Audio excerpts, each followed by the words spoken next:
Good morning and welcome to Fueling Synergies through the Energy Water Nexus. My name is Molly Walton. I am the Energy and Transport Manager at the We Mean Business Coalition. I am incredibly pleased to be moderating this session at the Water Pavilion. This is a critical and timely topic, as how this nexus is managed will affect our ability to reach the myriad of climate, economic, and development goals that we have set out.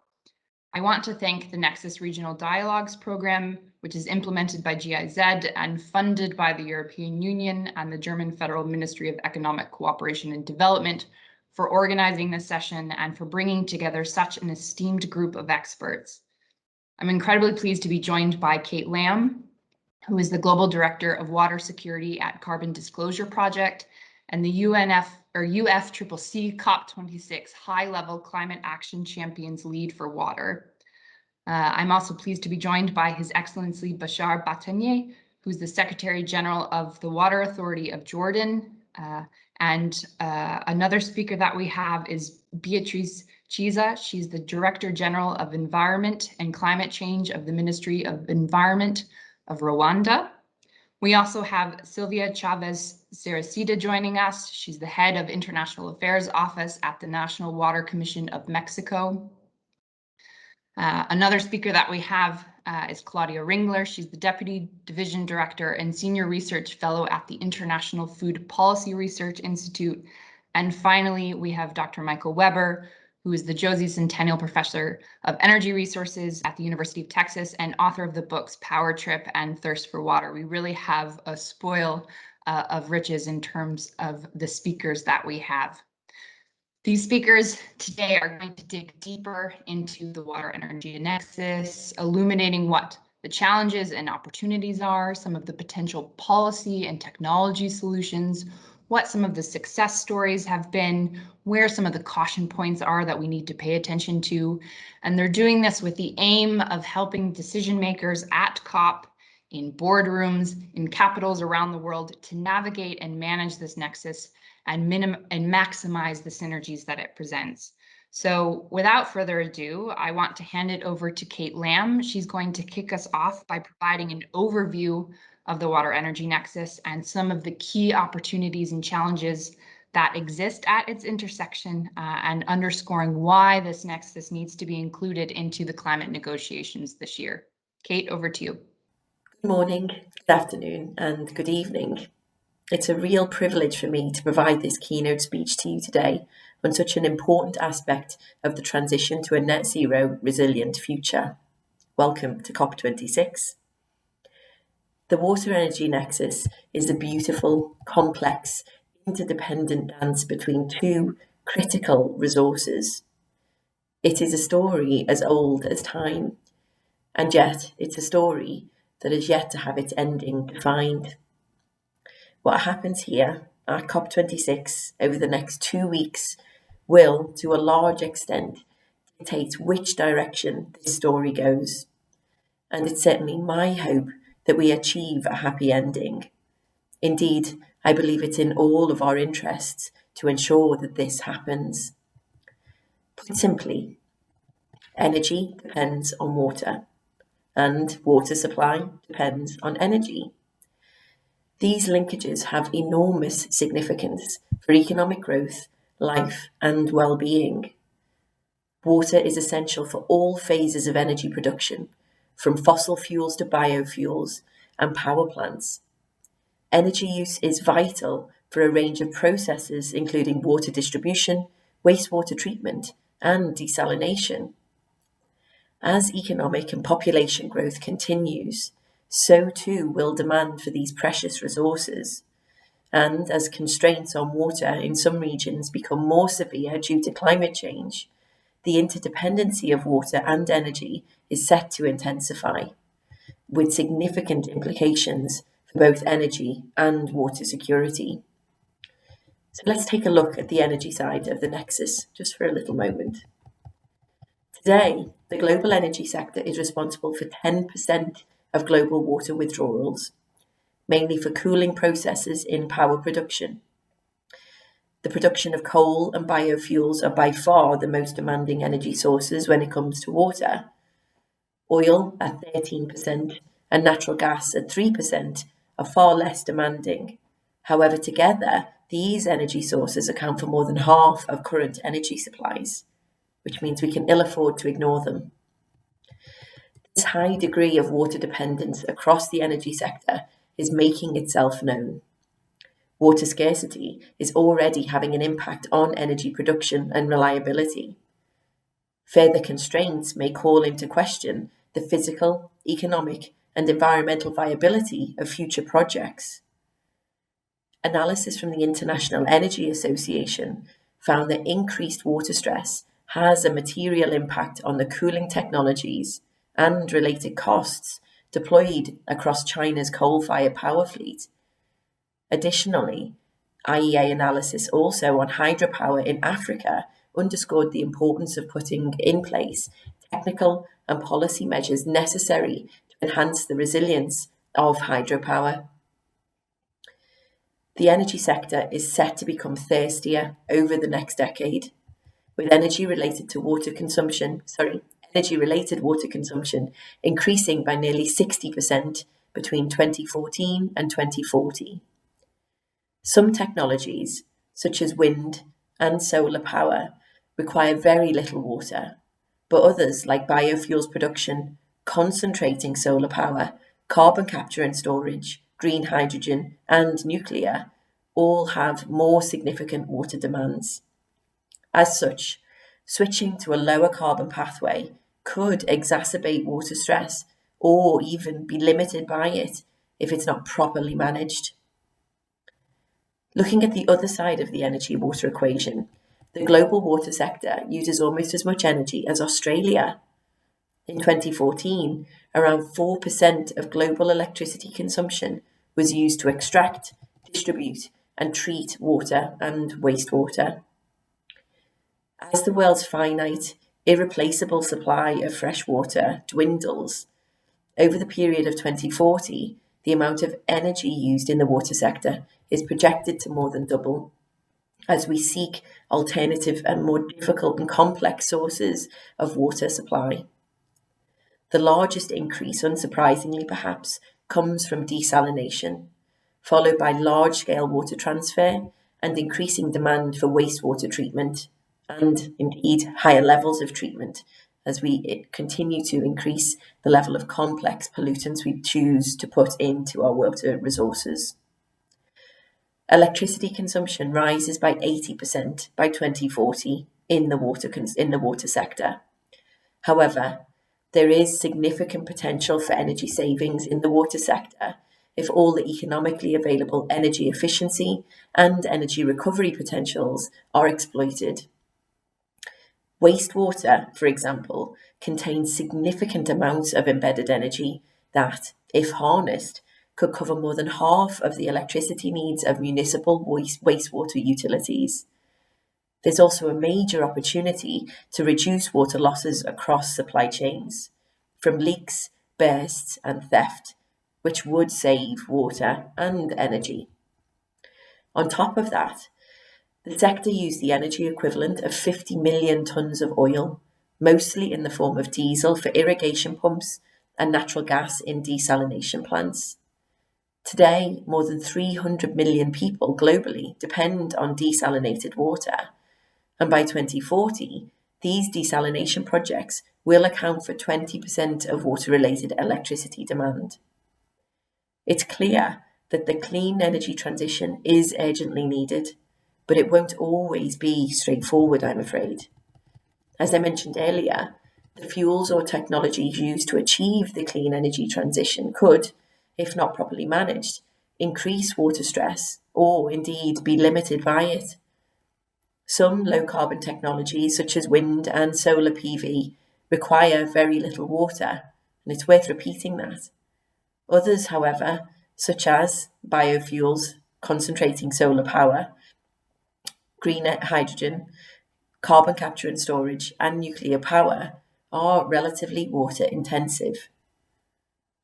An integrated approach, therefore, focused on tackling climate change and delivering energy, water, and sanitation for all, according to the IEA, results in lower water withdrawals in 2030 relative to today, and indeed lower energy demands, thanks to the large-scale deployment of solar PV and wind, a shift away from coal-fired power generation, and much higher levels of energy efficiency.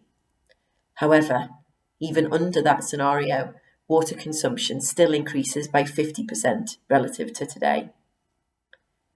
Billions of people today lack access to clean water, sanitation, and hygiene, and 80% of wastewater is discharged untreated.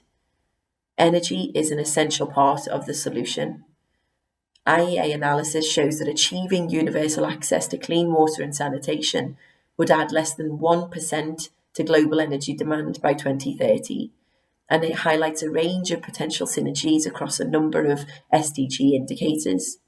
For example, in rural areas, almost 2/3 of those who lack access to electricity also lack access to clean drinking water.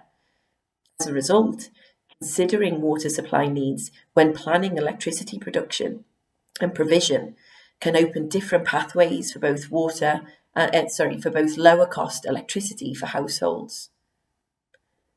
Policies and technologies already exist that can help reduce water and energy demand, and these potential choke points in water and energy nexus. These include integrating energy and water policy making, co-locating energy and water infrastructure, utilising the embedded energy in wastewater, using alternative sources of water for energy, and improving the efficiency of both sectors. In light of this, I'm really greatly encouraged by the number of water and wastewater utility companies and their city customers joining the race to zero emissions. These actors will play a fundamental role in deciding whether or not the world gets its fairy tale ending. We are under starters' orders, and it's time that we all get our running shoes on and encourage and support the pathways to a cleaner, more resilient water and energy future for all. Thank you. Thank you, Kate, for such an excellent overview of the Nexus and its importance to the discussions happening this year at COP. Next, I want to invite His Excellency Bashar Batanier. He's going to take a deeper dive and discuss what this Nexus means for Jordan, focusing in on the energy needs of its water sector and what opportunities and solutions Jordan is deploying to manage this intersection. It's my pleasure to attend in this with my presentation in this conference, talking about the energy challenge in water sector in Jordan. Before we start talking about the Jordanian, the challenge for the energy in the water sector in Jordan, I want maybe to explain our challenge in all the water sector. The first thing we can talk about the shortage of the water sector, the shortage of the water resource and even the climate change, the biggest change in the climate change that we can explain, and even the fall of the resource for the water, and even we can talk about the refugees. This is one of the biggest challenges that we face it. The refugees issue start in Jordan since long time. Start with the Palestinians, with the Iraqi, with the Yemeni, with the Libyan, and in the end it started with the Syrian refugees, and the big percentage of the population that was an increase in the last 10 years. Another thing we can talk about the renewable of the water resource, the groundwater resource in Jordan, that it came now with very, very, very slow, and it's not covering the demand that we use it. If we now go to the policy and the strategic for the water resource protection, we see that in the presentation, the Water Authority of Jordan is using around 1,700 gigawatts in 2019.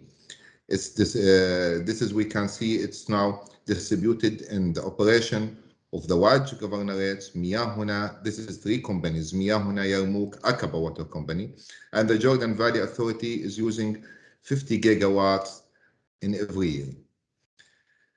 The other big challenge that we face it now, the energy challenge in the water sector, that the increase of the tariff of the electricity. If we look at the presentation, the chart on the left side, we will see that in 2010, the tariff, it was around 0.042 JD, and it was we was paid around 60 million JD per year. But after that, increasing for the electricity tariff, we came to 300 million JD, the invoice for the electricity for the water sector. In the right side, we will see the operation cost in 2019. We will see that 43% of the operational cost is only for the electricity. Electricity consumption of the water sector, we're using around 16% of the national demand. We're talking, as we mentioned, about 1,700 gigawatts yearly. The average for the cost for the meter cube is around 6.6 kilowatt. And the electricity bills in 2019, we talk about 306 million dollars. The challenge that we face it, we have a lot of challenge. Maybe this is a sample of this challenge. The scarcity of the availability water resource, inability to meet the increasing demand of the water. The last choice for us and the last maybe solution is the seawater desalination at the last resort. The problem that we face is that even using this desalination, we talk about 400 kilometers to pump the water from the sea, from Aqaba to the main city, around 400 kilometers. And we talk about a lot of investment to be used, and during this time, only to start transfer the water from the desalination unit to the city, to the main city, Amman, and to the north. Another challenge that we even have it, the long distance of the water resource. All our water resource, the groundwater resource, and even it's far away from the city. Yeah, we talk about every resource, every well field is far away from the main city. We talk about 100, 150, 200 kilometers. And this is a lot of cost that we will use it for the pumping, for the investment, for the installation for the pipelines, and to transfer the pipeline to water, and from the source to the city. Another big challenge that we have it is the now decreasing of the quality of the available water resource, because now we are drilling for the wells in the very deep aquifer, and that means we need a lot of treatment for this water, treatment for the quality and even for the temperature for this water. Another challenge, we talk about the water supply type. All our water supply, we are depending on the wells, and even if we are depending on the surface water, we are depending even on the dams. And the dam, as we know, it's installed in the low level elevation. For that, it's need to pump to the cities. It's need to pump to the high, very, very long, even distance. And that's mean we are using the pumping type of the supply for maybe over than 80% of our supply. And that means extra cost and higher energy consumption for the water sector.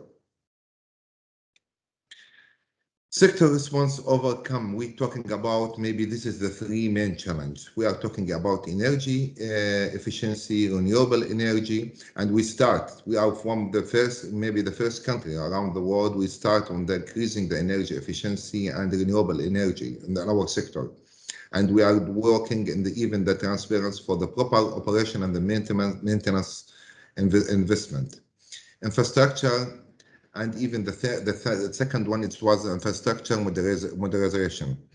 We are starting making the evaluation for our pumps, for our pump stations, and even the pump that we install it in our wells, to increase the energy efficiency and decrease the water losses, and automation for the operation by installing the ultrasonic meters, SCADA system to control our losses and the operation. The third one is now the cooperation. We start a lot of meetings with the Ministry of Energy and the Power to make a good cooperation between us and the energy and the electricity companies. We start to decrease the electricity tariff of water sector through cooperation. We start a lot of projects together to win projects for the better finance situation of the water and energy sector, cooperation toward releasing the national strategic. We make a framework, Jordanian water and energy sector. This was start with two committees. The first one was the steering committee, and the second one was the technical working groups. The technical working groups start the investigation and the survey and preparing the feasibility study and finalize technical and financial and legal solution. And this is with support with the logistic and the consultant. Their result, it came as a scenarios to the steering committee, and after that, the steering committee, they will decide go or no to go to the input from the working groups, organization funds to join the measures. This is really, it will be the concrete win-to-win projects between us and the Ministry of Power, integrate the strategic plan. Jordanian water energy nexus components. We have recent win-to-win projects. Hydro pumped energy storage feasibility study. We have a sample for the Mujib Dam to start one of the biggest projects that we have it. It will be really a win-to-win project for the water and the energy sector. It will be depending on the quantity of the water to pump it and re-pump it again then we can get energy that we can, we have with negotiation with the Ministry of Power, it will affect on the tariff between the water sector and the energy sector. And even it will affect on the electricity load management at the water facilities. Another one, it will be even, maybe this is need a lot of negotiation between us and the Ministry of Power, the desalination projects.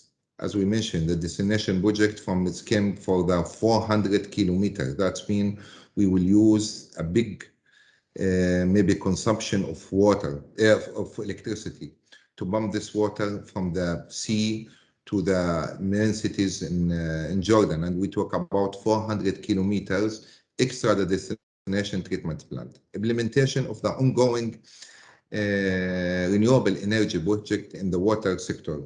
We have a lot of projects. We implement the renewable energy. Start in the beginning with 24 megawatt, and now even we have a lot of projects with 1 mega and 1.5 mega. Strategic analysis of the electricity tariff of water pumping. Depending on the win-to-win project and even the agreement with the destination project, that means it will affect even the strategic analysis between us and the Ministry of Power to change the tariff for the water sector. Development of future water energy scenarios. We start some scenarios for about energy efficiency in our sector for the operation and maintenance, and we talk about renewable energy. We start, as I mentioned, to implement a lot of projects for renewable energy. This will even affect on the consumption and even in the tariff according to the agreement between us and the Ministry of Power. Thank you very much for your attention. A big thank you to Bashar Batanier for clearly laying out the energy needs of the water sector and providing such concrete examples of the impact that climate change is having via water scarcity on energy demand and the associated costs of that. I think Jordan's focus on improving the efficiency of both sectors, of deploying more renewables and reducing the silos between the energy and water sector provide a really concrete example of how this nexus is successfully being integrated into strategic planning. Speaking next is Ms. Beatrice Siza. She will provide an overview of the water energy nexus in Rwanda and speak how it is feeding into its NDC.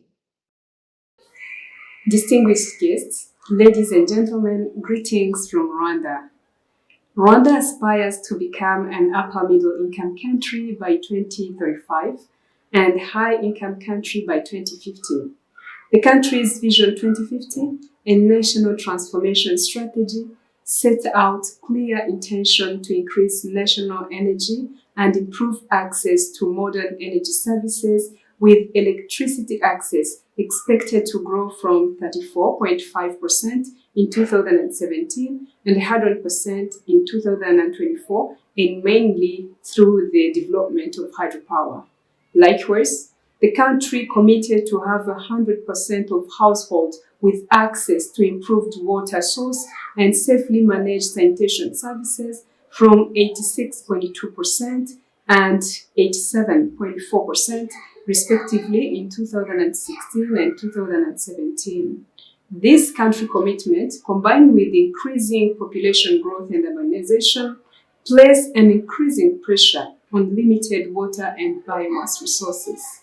Competition over water resources for hydropower, irrigation, and water supply would result in conflicts over resource use. Higher water abstraction for hydropower and irrigation may conflict with the goal of increasing water conservation and watershed protection. On one hand, transformation processes in energy and water resources management could impact positively on reducing climate impact and mitigating climate change, particularly if low carbon energy systems are established and water resource management practices that promote resilience are pursued. Thus, only those mitigation and adaptation options that may have synergetic impact were prioritized into the nationally determined contribution, which sets out Rwanda's bold adaptation and mitigation commitment to reduce the greenhouse gas emission by 38% in 2030. For example, increase of use of the renewables to meet increasing energy demand dominates the mitigation potential within the energy sector. Hydropower, covering large and small-scale new generation, represent the largest share of identified greenhouse gas reduction potential, followed by the use of solar energy and water heating, pumping for agricultural irrigation, and off-grid electricity, which together account for around a quarter of all mitigation. Synergetic impact lies in hydropower's potential for improved water management through flood and drought control, increase in agricultural production. On the other hand, Rwanda's economic depends primarily on agriculture, which is mainly rain-fed, and this makes the country highly vulnerable to the climate change. The country is still water scarce, with 670 cubic meter of water per capita per year, and 14.8% of the population is still unable to access safe drinking water. Therefore, developing a national water security through water conservation practices, wetland restoration, water storage and efficient water use, as well as development and implementation of catchment management plan for all Level 1 catchments were set as a key priority in our adaptation measures in the NDCs. Synergetic impact will be improved quantity and quality of water resources, which will sustain new and existing hydropower plants, in addition to ensuring access to drinking water and sanitation, as well as meeting the agricultural demand. Like today, hydropower will still play a significant part in the electricity mix for a while. Also, water is and will continue to be a scarce resource in Rwanda, regardless of the effect of the climate change, if nothing is done. To tackle these multiple challenges and ensure sustainable development, policymakers should focus on integrated policies and actions that would combat Nexus pressures and promote ecological sustainable development. Today, Water Energy Nexus emerges as a useful approach to build synergies through our responses, allowing for more integrated and cost-effective decisions that balance different resource user goals and interests while maintaining the integrity of the ecosystem. Thank you. That was great, Ms. Souza. Thank you so much for providing another excellent example of why it's so important to take an integrated approach and how taking a holistic view has allowed Rwanda to take advantage of the synergies that the Nexus brings to advance its climate development and economic goals. Our next speaker, Sylvia Chavez Saracito, will speak on how Mexico is improving its integrated water resource management by taking a climate approach. Good day to everyone. I am Sylvia Chavez, head of the International Affairs Office at the National Water Commission Mexico, CONAGUA. It is a pleasure to have this opportunity to talk at this COP26 Water Pavilion event on the water energy nexus about some of the actions that Mexico has taken, particularly within the responsibilities of CONAGUA and acknowledging the clear link between water, energy, and climate change. CONAGUA's main responsibilities are the proper and transparent water management to ensure access to the population, the productive sectors, and to the environment. To provide bulk water, sewerage, and sanitation services to water utility and productive sectors. To monitor and protect the population against hydrometeorological phenomena such as droughts and floods. And the construction, maintenance, and operation of hydraulic infrastructure. In addition, CONAGUA is also responsible for the development of the National Water Resource Program every 6 years. The present program establishes that water is a pillar of well-being and should be managed in a sustainable and coordinated approach with the participation of citizens as well as other institutions and levels of government. The National Water Resource Program is aligned with the national climate goals and the achievement of the SDG 6, where wastewater treatment has an important role. In Mexico, almost 66% of the wastewater collected is treated mainly through the stabilization lagoon and the activated sludge process. Besides emphasizing the links among water and energy, I would like to also point out to the strong ties of water with agriculture. More than 50% of treated water is for indirect reuse and 32% goes to the agricultural sector. This last fact is very important considering that in Mexico, almost 76% of our water is used in the agricultural sector. Concerning the water and energy nexus, we see water as a consumer, but also as a source of energy. For instance, through energy cogeneration. 10 of our wastewater treatment plants have infrastructure to cogenerate electricity from biogas, and another 13 wastewater treatment plants have photovoltaic solar cells infrastructure. Looking at the carbon footprint and the potential to reduce greenhouse gas emissions, energy consumption, and cost, we have an international collaboration in place called Water and Wastewater Companies for Climate Mitigation Program, whereby we follow up the greenhouse gas emission reduction in pilot water utilities through an energy performance and carbon emissions assessment and monitoring tool called ECAM. We also analyze the nationally determined contributions related to water sector. This year, the IPCC presented its latest report pointing out that the level of future greenhouse gas emissions will determine the increase and intensity of climate change, its associated impacts and risks. The targets contained in the NDCs established by most of the countries are insufficient, and less than half of them have updated theirs with a higher level of ambition. In Mexico, we are working to improve our integrated water resource management with the climate approach. Thank you very much.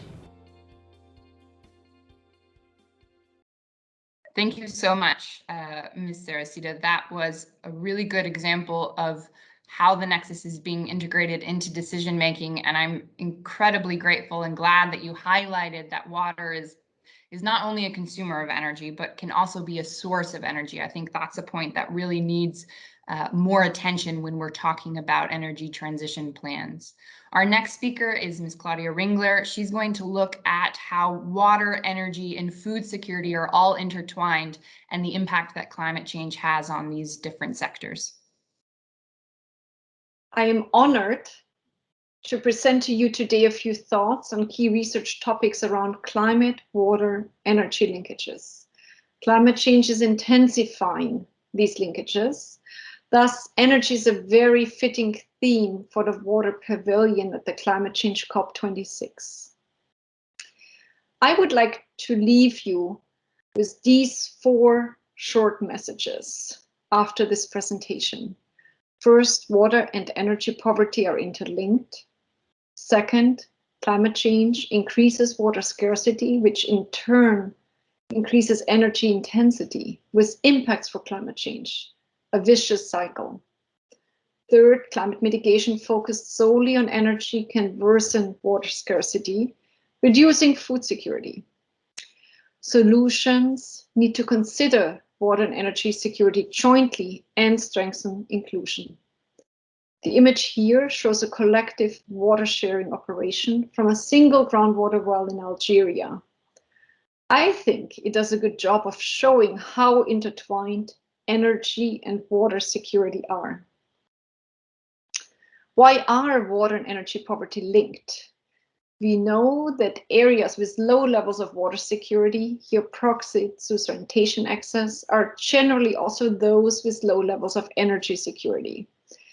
This holds, of course, because energy is needed to lift water, treat water, and transport water for irrigation, domestic and industrial uses, and because water is needed to extract energy sources, produce hydroelectricity, cool thermal power stations, and clean solar panels.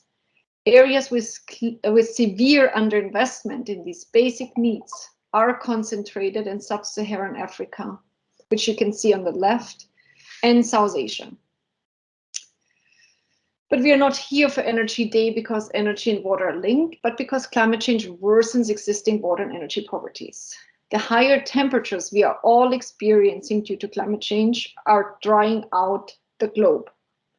This is further worsened through more irregular, sometimes more concentrated rainfall events, followed by longer and more extreme dry periods. The more severe climate-induced water shortages in general, the more energy we need to access these water resources.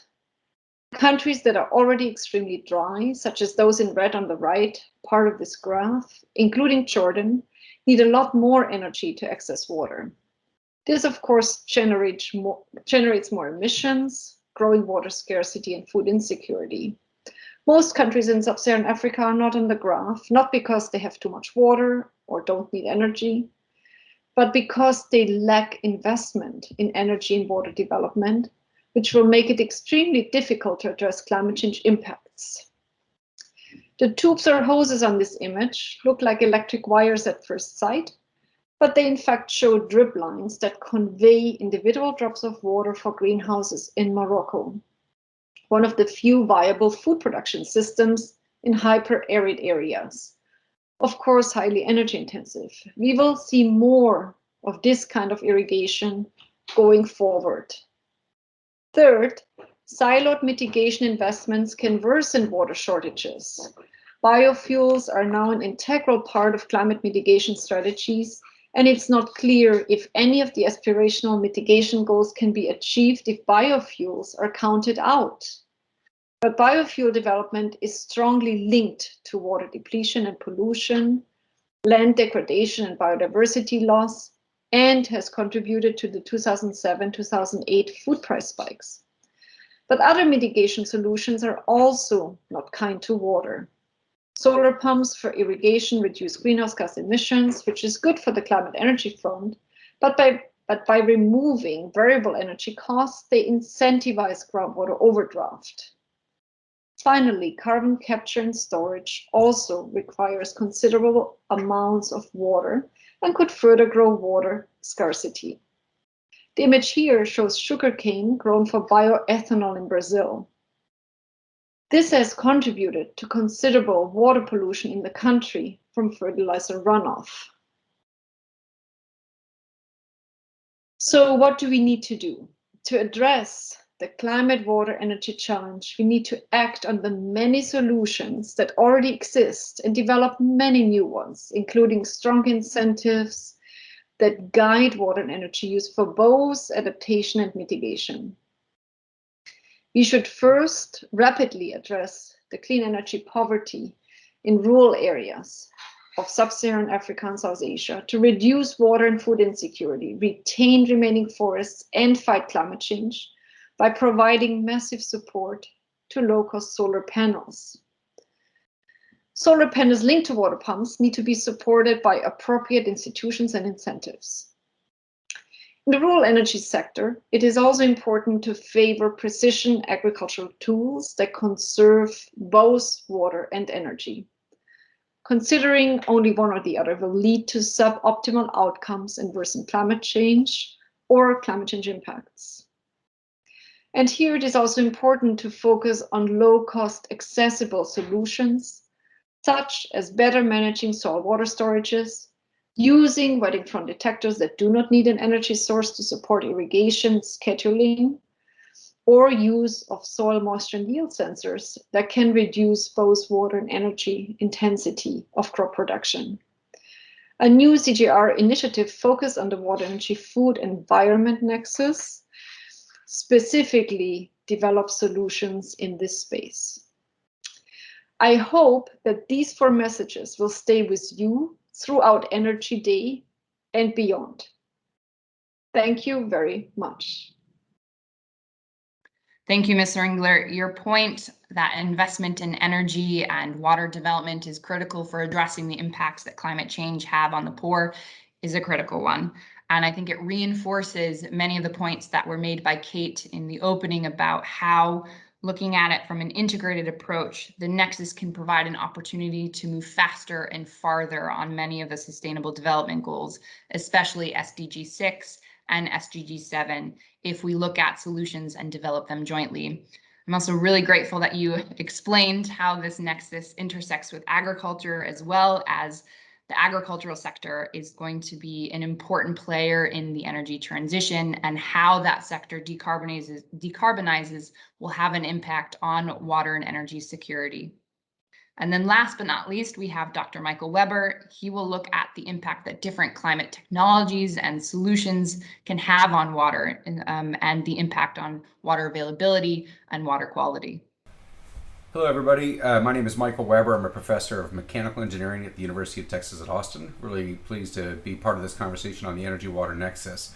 The way I see it, the energy-water nexus means that we use energy for water and water for energy, and there are many ways this shows up.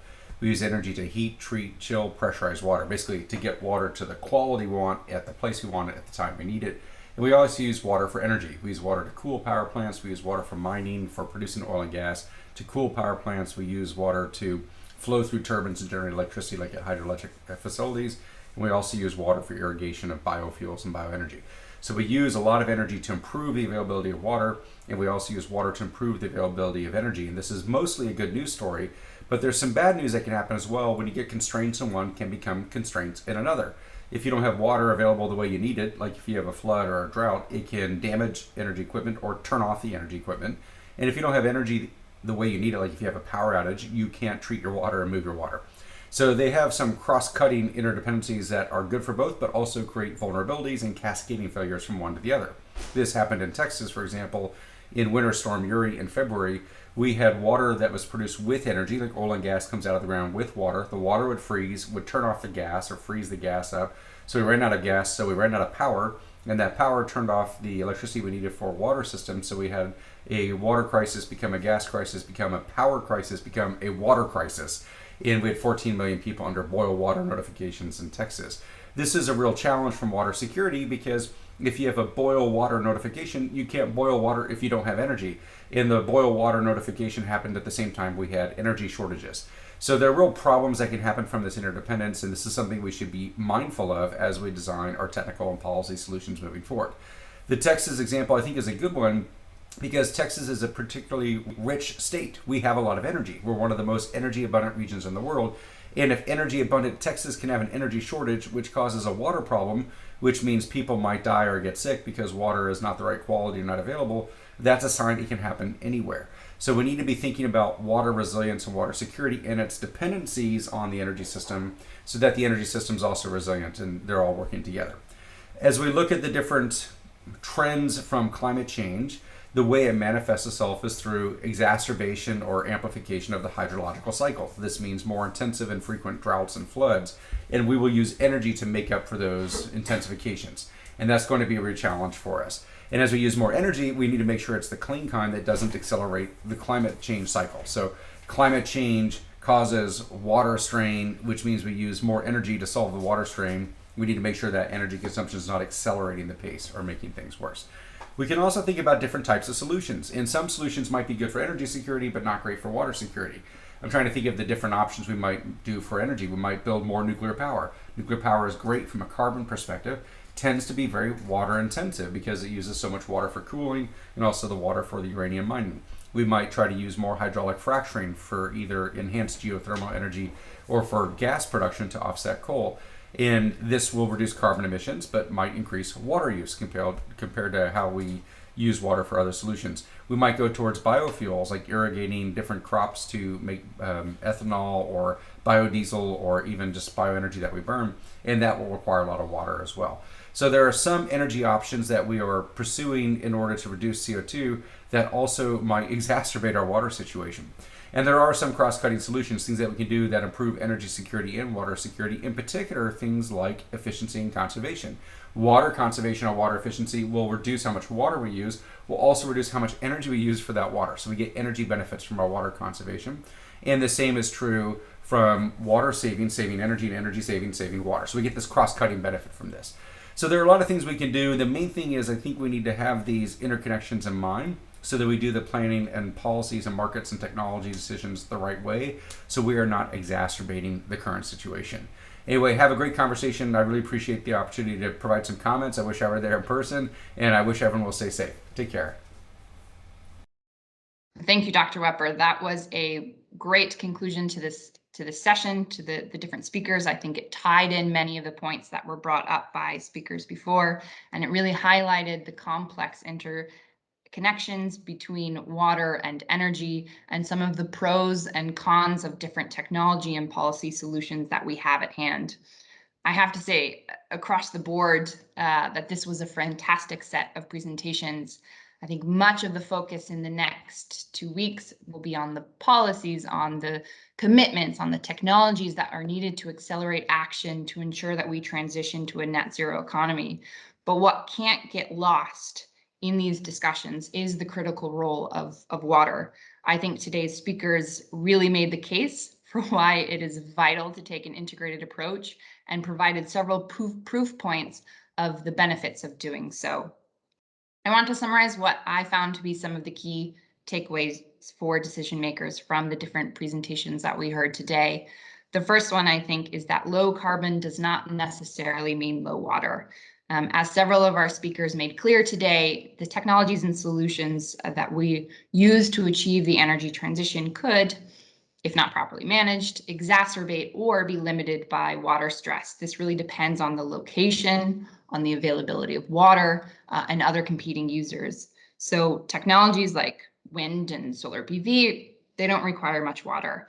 But others, biofuels, concentrating solar power, carbon capture and storage, nuclear, could have a more significant impact on water demand. And I think this really underscores the importance of factoring water use into energy provision, into investment decisions around energy and technologies, and into our policies to ensure that the solutions that we put in place to mitigate climate change don't create other unintended consequences such as water scarcity. I would say a second big point that really came through from the speeches and the presentations that we heard today is that efficiency is key, and it really is in many cases low-hanging fruit and provides cross-cutting benefits. So this applies to all different sectors: more stringent energy efficiency measures, lower energy demand, which reduces greenhouse gas emissions, and saves water. More efficient use of water and the reduction of leaks and losses can reduce the energy that's needed to move and treat water and improve water security. Improving power plant efficiency and deploying advanced cooling systems can reduce water demand at power plants. And greater efficiency, such as the shift towards drip irrigation in agriculture, can save both water and energy. There's a lot of wins that can happen when we take a look at energy efficiency. The other big point I think that comes through is that the water sector can contribute to energy transitions. And this is a point I think that doesn't always get the attention that it deserves. And so I was incredibly glad to hear the speakers bring it up today. Harnessing the energy embedded in wastewater can allow wastewater utilities to become energy producers. So this would mean that the energy generated from wastewater treatment plants should be included in renewable energy or climate programs. This can be done, associated tax credits or certification schemes. It's something that needs to be considered, and doing so could encourage the greater uptake of this. Now, this won't happen on its own. It's going to take planning and it's going to take investment. And fundamentally, it's going to take at first a recognition of the value that energy from the water sector can play in achieving and contributing to energy transitions. I think the other big overarching point is that the climate crisis primarily manifests itself through water, and that this has implications for energy, for water, for food security, and for poverty. This is something that was touched on by an array of the speakers today, and it really underscored that inaction will only intensify and worsen some of these existing insecurities. And so this is something that is essential to address. And so what this all means, what this all leads to, is that integrated and holistic planning is essential. If we want to tackle climate change, we really need to understand this nexus in order to avoid some of the unintended consequences, to anticipate some of the stress points, and implement the policies, technologies, and practices that really soundly address the associated risks and maximize the synergies. The good news is, I think that we heard today, is we have a lot of the technologies, we have many of the policies and practices to do just this. But I think as the discussion here really highlighted, there are trade-offs to consider, and successful action is going to require a strong and a coordinated focus across different branches and levels of government. It's going to require collaboration between policymakers, researchers, the business community, and consumers. And I think this is something, hopefully this key message comes out of this session today. And it's something where our speakers really highlighted about how taking such a holistic approach is already being done in several countries. And they identified what some of those challenges are. These will be different for different countries, but they also showed that the solutions what solutions they are putting in place to mitigate some of these. And I think their stories really should serve as examples of how this can be done. So just in conclusion, I think as this session is made clear, as I'm sure all the sessions here at the Water Pavilion will make clear, a failure to account for the energy-water nexus in climate-related decisions here at COP, in boardrooms, in capitals around the world, really can limit our ability to achieve our climate mitigation, our adaptation, our economic, our sustainable development goals. I really want to thank, again, the hosts for putting together such an important session, and for the speakers for such an excellent discussion and raising a lot of really critical points that I think will be very useful to decision makers over the next 2 weeks. We really hope that this session sparks lively conversation, and that by the end of COP, we can say that COP26 was a turning point where the criticality of water, its role to climate, and its importance to climate was fully realized. Thank you.